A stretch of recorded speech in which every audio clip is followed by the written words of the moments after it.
Good morning बच्चों। आज का हमारा टॉपिक है मोशन। तो आइए टॉपिक को शुरू करने से पहले जो इसके कुछ बेसिक कंसेप्ट हैं उसके बारे में हम लोग बात करते हैं।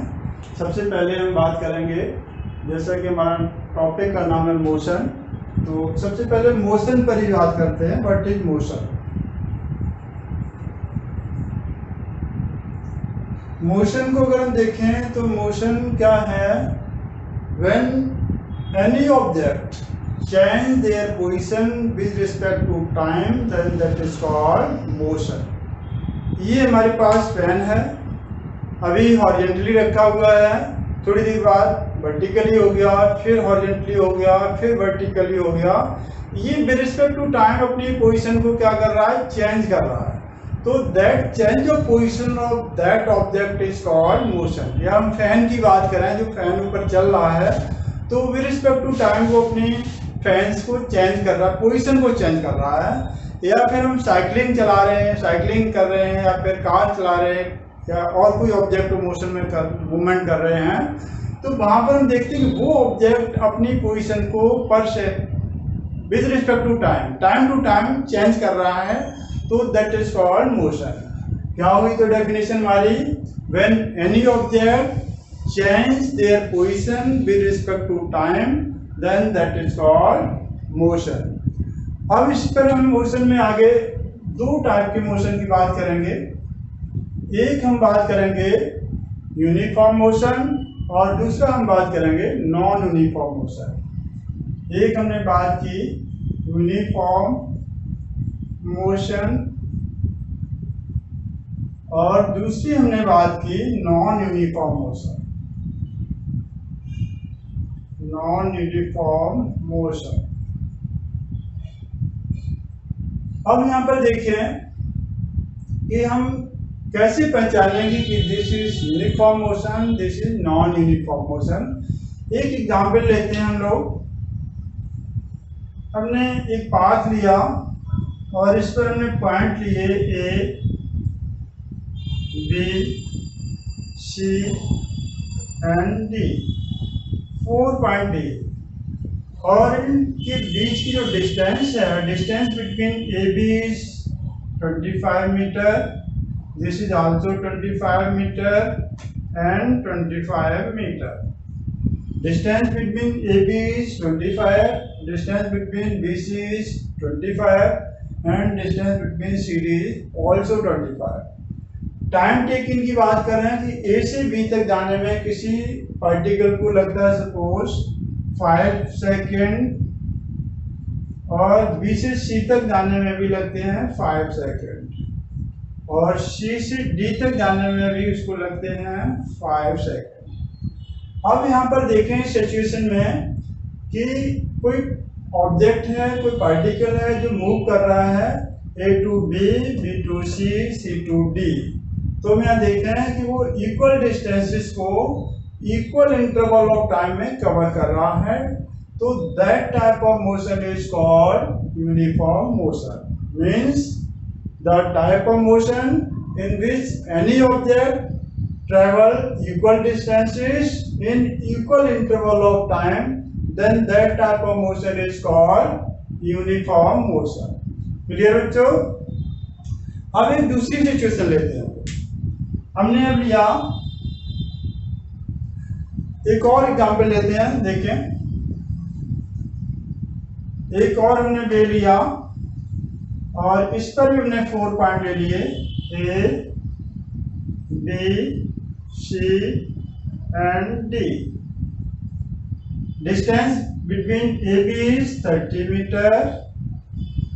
Distance between BC is 10 meter. And distance between CD is 20 meter. ये हमने एक पाथ पे 4 पॉइंट लिए। और टाइम टेकिंग की बात करें तो time taking from A to B is 5 second and B to C is 2 seconds. No, sorry, B to C is also 5 seconds. 5 seconds and C to D is 5 seconds. ये हमारी time taken. Distances देखें, A to B, B to C to D different distances है, but time taking का देखें तो ए to B भी हमें 5 second देख रहे हैं और बी टू सी भी 5 सेकेंड देख रहे हैं, सी टू डी भी 5 सेकेंड देख रहे हैं। तो means when any object travel unequal distances with equal interval of time, then that type of motion is called non-uniform motion. अगर कोई ऑब्जेक्ट अनइक्वल डिस्टेंसेस को इक्वल इंटरवल ऑफ टाइम में travel करता है तो that type of motion is called non uniform motion. तो ये हमारी बात हुई बच्चों uniform motion and non uniform motion. अब थोड़ी और हम बेसिक इसके कंसेप्ट लेते हैं। सबसे पहले हम बात करते हैं, एक टर्म आता है इसमें स्पीड। तो आइए अब देखते हैं कि स्पीड क्या है। अगला टर्म हमने ले लिया इसमें स्पीड। स्पीड क्या है? Distance travelled per unit time by object. कोई ऑब्जेक्ट, कोई पार्टिकल पर यूनिट टाइम में जितनी भी डिस्टेंस ट्रेवल करता है that is called speed. Clear भाई? एक per unit time is in 1 second और इन 1 मिनट और इन 1 आवर। तो the distance travel per unit time is called speed. इसको हम फॉर्मूले में अगर रिप्रेजेंट करें तो स्पीड इज इक्वल टू होता है distance upon time taken. Time taken. अगर हम इसकी ऐसा यूनिट की बात करें तो डिस्टेंस हम किस में मेजर करते हैं? मीटर में, और टाइम को किस में लेते हैं? सेकंड में। तो इसका ऐसा यूनिट क्या हो गई? मीटर पर सेकंड। जो स्पीड है उसकी ऐसा यूनिट हो गई हमारी मीटर पर सेकंड। इसी में अगर हम एक सिचुएशन देखें कि हमारा कोई पाथ है, पहले ए टू बी है और फिर बी टू सी है। बी टू सी, यहाँ पर ये डिस्टेंस हमारी 3 मीटर और ये है 4 मीटर। अब इस केस में हम देखें कि इस केस में हम ए टू बी पहले कोई पार्टिकल मूव किया, फिर बी टू सी किया, तो यहाँ पर हम इसकी एवरेज स्पीड कैसे निकालेंगे? स्पीड तो हम ए टू बी निकालेंगे, फिर बी टू सी निकालेंगे, लेकिन हम ए टू सी की अगर एवरेज स्पीड चाहते हैं तो वो कैसे निकलेगी? तो अब हम बात करते हैं यहाँ पर एवरेज स्पीड की। इसको भी जान कर लेते हैं। और ये हमारी डिस्टेंस है सपोज 5 मीटर। तो यहाँ पर हमारा निकल के आता है एवरेज स्पीड।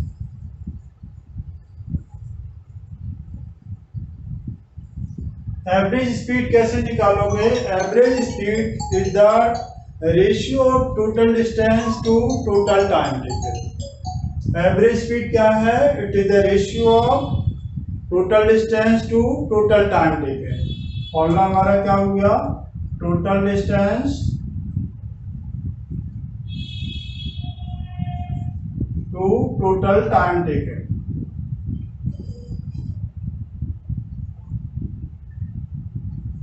अब इस सिचुएशन की बात करें कि भाई ए टू पहले बी ऑब्जेक्ट ट्रेवल किया, बी टू सी गया, तो this is the initial point and this is the final point. तो टोटल डिस्टेंस हमारी कितनी हो गई? A to B 3, B to C is 4। तो टोटल डिस्टेंस हो गई हमारी 3 + 4 7 मीटर। और टोटल टाइम अगर सपोज ए टू बी से लगता है 2 सेकेंड और बी टू सी ट्रेवल करने में से लगता है 3 सेकेंड, तो टोटल टाइम हमारा कितना हो गया? 2 + 3 5 सेकेंड। तो इसको डिवाइड करेंगे तो हमारा कितना हो गया? 5 × 5, 5 × 4 = 20। तो 1.4 metre per second is the average speed between A to C. A to C जो हमारा है वो एवरेज स्पीड कितना हो गया? 1.4 मीटर पर सेकेंड। अब इसी में हमारा एक दूसरा टर्म है वेलोसिटी। अब हम लोग बात करते हैं अगले टर्म की, इसी में है वेलोसिटी।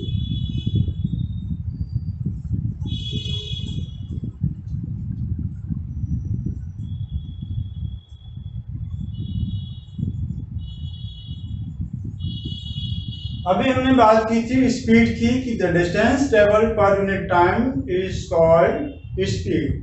थोड़ा सा इसमें हम और आइडेंटिफाई करते हैं और मॉडिफाई करते हैं। अगर कोई भी ऑब्जेक्ट डिस्टेंस ट्रेवल करता है per unit time in a particular direction, यहाँ पर हम डायरेक्शन और इंडिकेट कर देते हैं, तो दैट इज कॉल्ड वेलोसिटी। अभी वहां हमने डायरेक्शन की बात नहीं की थी, हमने कहा कि कोई बाइसिकलिंग कर रहा है 3 metre per second, this is the speed. अब हम कर रहे हैं कि suppose Mohan is driving his car with 4 kilometre per hour in due to each direction. अब इसमें डायरेक्शन मेंशन कर दिया तो क्या हो गया, ये वेलोसिटी होगा। Means distance traveled per unit time in a particular direction, that is called velocity. Formula is also velocity is distance upon time. Distance upon time taken. ऐसा unit is velocity is also meter per second. ऐसा unit इसकी भी क्या है, metre per second. अब इसमें हम देखें, अभी हमने एक सिचुएशन ली थी कि भी कोई पार्टिकल मूव करता है ए टू बी और बी टू सी। ये था हमारा 3 मीटर, ये था 4 मीटर और ए सी था 5 मीटर। और यहाँ पर जो टाइम टेकन था वो हमारा था 2 सेकेंड और ये था 3 सेकेंड। अब यहाँ पर हम देखते हैं कि इस सिचुएशन में एवरेज स्पीड फाइंड करना चाहें, एवरेज वेलोसिटी, तो कैसे फाइंड करेंगे। अब एवरेज वेलोसिटी का फॉर्मूला होता है हमारा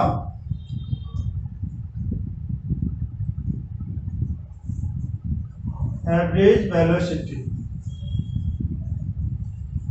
Average velocity the ratio of displacement to total time।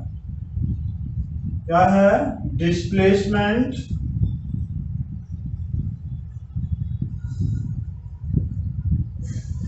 To total time taken.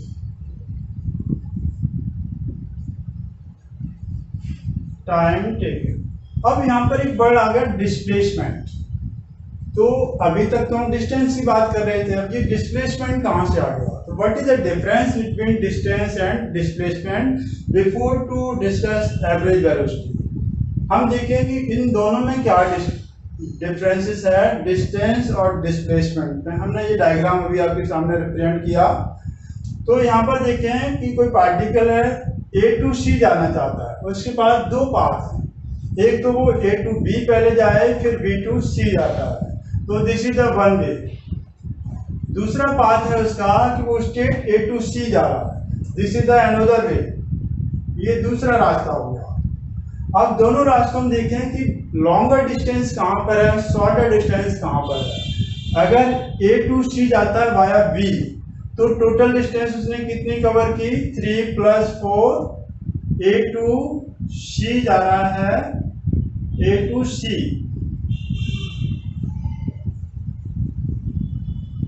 By B, तो टोटल डिस्टेंस ने कितने की, 3 + 4 = 7 मीटर। और अगर ए टू सी स्टेट जाता है, ए टू सी स्टेट जाता है तो टोटल डिस्टेंस उसने कितनी कवर की, 5 मीटर। 5 मीटर। तो देखिए ए टू सी पहुंचने के लिए एक हमारा है शॉर्टर पाथ और एक है लॉन्गर पाथ। तो from initial point two final point की जो शॉर्टर डिस्टेंस है दैट इज कॉल्ड डिस्प्लेसमेंट, और ए टू सी के बीच की जो लॉन्गर डिस्टेंस है that is called distance. Clear. तो यहाँ पर डिस्टेंस हमारी कितनी है, 7 मीटर बिटवीन ए टू सी, और डिस्प्लेसमेंट कितना है, 5 मीटर। जो हमारी शॉर्टर डिस्टेंस है between initial point two final point. जो लॉन्गर डिस्टेंस होगी between initial point two final point वो हमारी डिस्टेंस होगी, और जो शॉर्टर डिस्टेंस होगी between initial point two final point वो होगा हमारा डिस्प्लेसमेंट। तो यहाँ पर हम डिस्प्लेसमेंट की बात करेंगे। एवरेज वेलोसिटी का हमारा फॉर्मूला हो गया, it is the ratio of displacement to total time taken. तो डिस्प्लेसमेंट यहाँ पर हमारा कितना है 5 मीटर, और टोटल टाइम वही रहेगा 2 सेकेंड प्लस 3 सेकेंड, तो टोटल टाइम हमारा हो गया 5। तो हमारा आंसर कितना हो गया 1 metre per second. Average velocity आ गई हमारी 1 मीटर पर सेकेंड। यहाँ पर एक सिचुएशन और है, अगर ये डिस्टेंस नहीं दे रखी होती, पाथ हमारे वही दोनों हैं, और अगर ये डिस्टेंस नहीं दे रखी होती, एक सिचुएशन ये आ सकती है कि A टू C पहुंच जाने के लिए पहले वो A टू B जाता है suppose 50 metre per second speed से, 50 मीटर पर सेकेंड इस स्पीड से जाता है पहले A to B, this is the initial velocity. फिर उसने थोड़ी और यहाँ तक जाने में सपोज से लगता है 5 सेकेंड,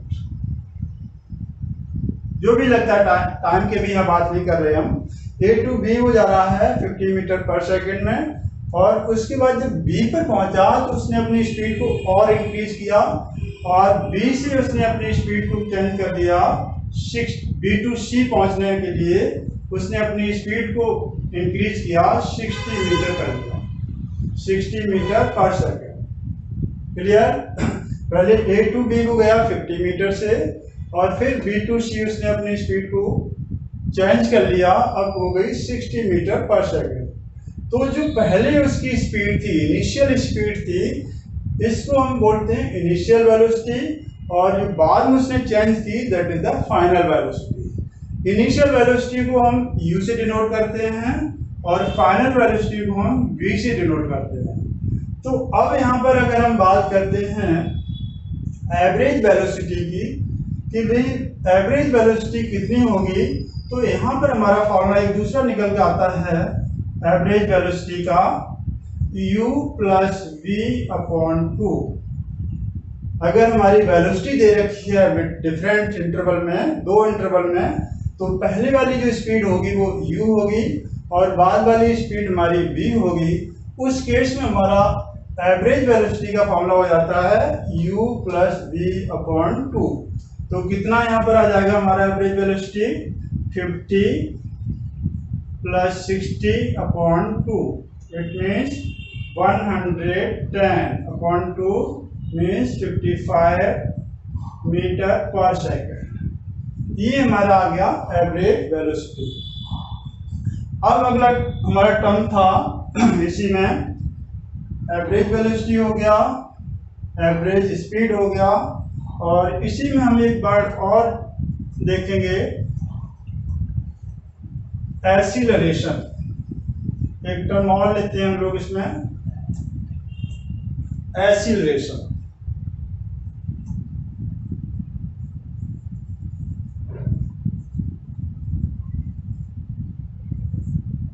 एक्सीलरेशन क्या है? अभी हमने जो इससे जस्ट पहले सिचुएशन बताई थी कि पहले वो A टू B ट्रेवल किया विद 50 मीटर पर सेकेंड, और फिर B टू C उसने अपनी स्पीड को चेंज करके कर लिया 60 मीटर पर सेकेंड। तो यहाँ पर इस पाथ में वो A टू C जाने में वो अपनी स्पीड को किस रेट से इंक्रीज करता है या किस रेट से चेंज करता है, that rate of change of velocity is called acceleration. कोई भी ऑब्जेक्ट जब वो ट्रेवल कर रहा है तो अपनी वेलोसिटी को किस रेट से चेंजिंग कर रहा है, that rate of change of velocity is called acceleration. It is denoted by A। तो rate of change of velocity क्या होगा? हमने अभी बताया कि ये हमारा इनिशियल वेलोसिटी U होता है, और फाइनल वेलोसिटी को हम V से डिनोट करते हैं। तो चेंजिंग कैसे निकालोगे? Final velocity minus initial velocity. तो हमारा चेंज इन वेलोसिटी क्या हो गया? V minus U, this is the change of velocity. लेकिन हमने यहाँ बात की है rate of change of velocity. तो अगर हम इसको टाइम से डिवाइड करते हैं तो हमारा ये बन जाएगा rate of change of velocity. तो एक्सीलरेशन का हमारा फॉर्मूला क्या निकल कर आया, A equal to V minus U upon T. ये हमारा एक्सीलरेशन का फॉर्मूला आ गया। डेफिनेशन क्या हो गई, rate of change of velocity is called acceleration. SI unit of acceleration is metre per second square. SI unit क्या होती है, मीटर पर सेकेंड स्क्वायर। यहाँ पर हमारे पास जो दो टर्म है V एंड U, इसको समझ लो। जब हम क्वेश्चन करेंगे, सॉल्व करेंगे या न्यूमेरिकल सॉल्व करेंगे तो कहीं पर देखेंगे कि हमें U0 लेना पड़ेगा और कहीं पर हमें V0 लेना पड़ेगा। तो कहाँ पर आप U0 लेंगे और कहाँ पर V0 लेंगे, इसको थोड़ा सा क्लियर कर लेते हैं हम लोग। देखिए U हमारा है इनिशियल वेलोसिटी और V है फाइनल वेलोसिटी। तो कब U0 लोगे कब V0 लोगे, अगर कोई भी ऑब्जेक्ट रेस्ट से स्टार्ट होता है। जैसे उन्होंने कहा a train is started from platform. अब नेचुरली प्लेटफॉर्म से स्टार्ट हो रही तो प्लेटफॉर्म पर ट्रेन क्या करेगी, स्टॉप करेगी। पहले स्टॉप करेगी फिर वो ट्रेवल करेगी। तो जैसे वो कहता है कि train is started from platform, वो कुछ नहीं बताएगा कि वो रेस्ट हो रही क्या नहीं हो रही। तो हमें अंडरस्टूड करना है कि जब वो प्लेटफॉर्म से ट्रेन चल रही है तो वो रेस्ट, इसका मतलब U वहां पर कितना है, 0 है, क्योंकि वो रेस्ट से चल रही है, रुके हुए से चल रही है। तो उस केस में आप लोगे U0, ठीक है। कहीं कहीं वो कह भी देंगे कि बस इज स्टार्टेड फ्रॉम रेस्ट, उन्होंने वो लिख देंगे प्रॉब्लम में कि बस इज स्टार्टेड फ्रॉम रेस्ट। तो जैसे हमने देखा कि बस इज स्टार्टेड फ्रॉम रेस्ट, जैसे रेस्ट वर्ड आया तो हमने सीधा वहां पर U0 ले लिया। ये तो U की बात हो गई। अब वेलोसिटी को, फाइनल वेलोसिटी देखेंगे। उसने कहा कि बस is travelling with 40 metre per second या 50 किलोमीटर पर आवर। कोई बस है वो ट्रेवलिंग कर रही है with speed is 50 kilometre per our, ठीक है। इट मीन्स वो ट्रेवलिंग कर रही है तो वो हमारा इनिशियल वेलोसिटी हो गई। After 10 second he applied a brake and bus stopped। मतलब 10 सेकेंड के बाद उसने ब्रेक लगाया और बस को स्टॉप कर दिया। अब जैसे ही वो लास्ट में, हम स्टॉप की बात करते हैं, लास्ट में कोई ऑब्जेक्ट हमारा जिसको हम ट्रेवलिंग कर रहे हैं, मूवमेंट कर रहे हैं, लास्ट में रुकता है तो उस समय हमारा V0 होगा। यानी बस जा रही थी 50 किलोमीटर पर आवर से, 10 सेकेंड बाद उसने ब्रेक अप्लाई किया और वो बस रुक गई। तो उस केस में हमने क्या किया, V लोगे 0। क्लियर भाई। U कब 0 लोगे, जब कोई ऑब्जेक्ट रेस्ट से स्टार्ट करेगा, और V कब 0 लोगे, जब चलते चलते कोई ऑब्जेक्ट स्टॉप होता है, तो उस केस में V0 लोगे। एक केस और हमने कहा कि a stone is throw vertically upward and that is reach maximum height. हमने इसको पेन को, किसी स्टोन को वर्टिकली थ्रोन किया। वर्टिकली थ्रोन करेंगे तो ये जाएगा जाएगा और जैसे ही मैक्सिमम हाइट पर पहुंचेगा तो वहां पर क्या करेगा, मैक्सिमम हाइट पर पहुंचेगा तो वहां पर स्टॉप होगा, थोड़ी कुछ फ्यू सेकंड के लिए स्टॉप होगा और फिर नीचे डाउनवर्ड पोजीशन में आएगा। तो जैसे वो मैक्सिमम हाइट की बात करता है कि that is achieve maximum height, तो वहां पर हम V0 लेंगे कि वहां पर वो रुक रहा है। तो उस केस में जैसी मैक्सिमम हाइट की बात होगी तो वहां पर हम क्या 0 लेंगे, V0 लेंगे। क्लियर बच्चे। ये हमारा छोटे छोटे बेसिक कंसेप्ट थे कि मोशन था, उसके टाइप थे, uniform motion, non uniform motion, फिर हमने बात की स्पीड की, फिर बात की हमने एवरेज स्पीड की, फिर हमने बात की वेलोसिटी, फिर उसमें भी एवरेज वेलोसिटी, फिर एक्सीलरेशन की बात की। अब एक्सीलरेशन में 2 टर्म आ गए, V एंड U। तो वहां पर कब V0 लोगे कब U0 लोगे उसकी हमने बात की। यहाँ तक आप लोग देखेंगे उसके बाद जो हमारा अगला टॉपिक, जो मेन हमारा टॉपिक मोशन का था, उसको हम नेक्स्ट वीडियो में शेयर करेंगे। तब तक के लिए धन्यवाद।